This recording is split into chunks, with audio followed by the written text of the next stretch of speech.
let's look at the first passage.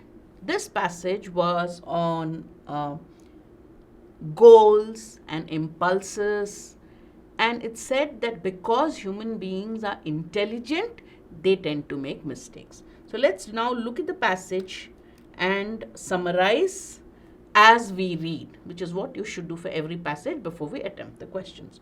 Modern economic theory doesn't assume that we are unemotional, calculating, or wise individuals. Far from it. It deems whatever consumers want to be valid, no matter how damaging. It has at its very heart a very strong assumption of general infallibility. The criticism of economic doctrine gets it wrong, the wrong way around. So he says the criticism about economic doctrine is wrong. What is modern economic theory? As far as modern economic theory is concerned, people are not less rational than it supposes, but considerably more rational. If rational means, now he's made a statement that people are not less rational, they are more rational than you assume them to be. But that depends on your interpretation of the word rational. If rational means having reasons to do something, then people are more rational than what is assumed. Behind each, then he explains why. Behind each decision we make, there typically stretches a landscape of beliefs, plans, and objectives. Then he gives an example of how we buy a nice microwave. By buying a microwave, so my mind is going far ahead. I'm buying a microwave perhaps to avoid cooking. The objective might depend on my doubt, will I ever learn to cook?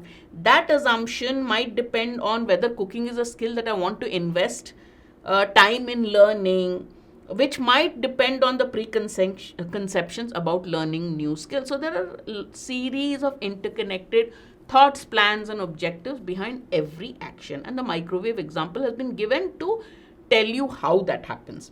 Goals, and then he comes to the part where he starts talking about goals and objectives and impulses. Goals are intimately connected to the possibility of errors. Goals tend to form nested hierarchies. They tend to form hierarchies. Crucially, each objective is contingent or dependent on it advancing the objective it answers to in the hierarchy above it. So goals are in the form of a hierarchy, a ladder, one thing leading to the next level. A goal is distinct from a mere impulse. This is the next important statement in the passage. A goal can potentially render other preferences mistaken. Impulses cannot. You can make mistakes where goals are concerned, but not where impulses are concerned. Your impulses to stay at a party cannot be mistaken simply because you have a competing impulse to call it a night. Then he shows you why goals, you can make a mistake where goals are concerned, but not with impulses. Gives the example of staying out at night. The fact that some of our preferences are contingent on others and so can be mistaken is what allows people to persuade one another. Because our preferences are dependent on each other, dependent on other things, that is why people are able to persuade you to do something or not to do something. If you and I realize that we share the same goal, say, of reducing traffic accidents, you can seek to reason with me that my immediate preference in the matter is to vote for a particular policy with that objective in mind is mistaken. You can persuade me that you are wrong in voting for that policy. If instead you believe that my inclination to vote for that policy is a facet of my personality, if it's just part of you instead of just a preference, then you won't even try to persuade me. It is my preference, then that is the end of the matter. Persuasion is not open to you. Your only hope is to join forces with enough like-minded people and then silently and grimly outvote people like me. So basically he tells you what's the difference between why we can be persuaded and when we cannot be persuaded. To err is human. Missteps, misapprehensions, misspeakings, momentary lapses, mess-ups are part of the fabric of life. To err is human. We make lots of mistakes and they are a part of our life. Yet, we are capable of making mistakes precisely because we are thoughtful, intelligent beings with complex goals and sincerely held values. because we are human beings with goals and values, we think, we are intelligent, we are thoughtful, therefore we make mistakes. Not the other way around. We shouldn't be able to if we were otherwise. Regrets, we have had a few, but we are wiser for them. This is the passage. Difference between goals and impulses, and how it is our intelligence, our thoughtfulness that makes us prone to errors. That's the main point. According to the passage, what is the connection between intelligence and infallibility? Remember the passage?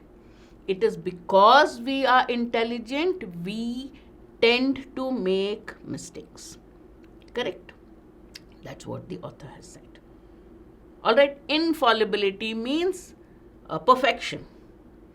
Fallible means error prone. Infallible, perfect, errorless, no flaws. So, the question has the word there might mislead you. Infallible means perfection. What is the relationship between intelligence and errors? Intelligence is what makes us error prone. We make mistakes because of our intelligence. That's what the author has said. So we are looking for an option which says that. Infallibility is the result of intelligence? No. Intelligence is the result of infallibility? No, neither. Intelligence makes one fallible. Yes, this is the reason we make mistakes. There are two ways you can pronounce the word fallible. Fallible, fallible. Okay, fallible is used in British English. Fallible is what we generally say. Infallible, fallible. Alright? Okay, so that's what he says. Our intelligence is what makes us make mistakes, and the tendency to make mistakes is what is being fallible. So the correct answer is option C.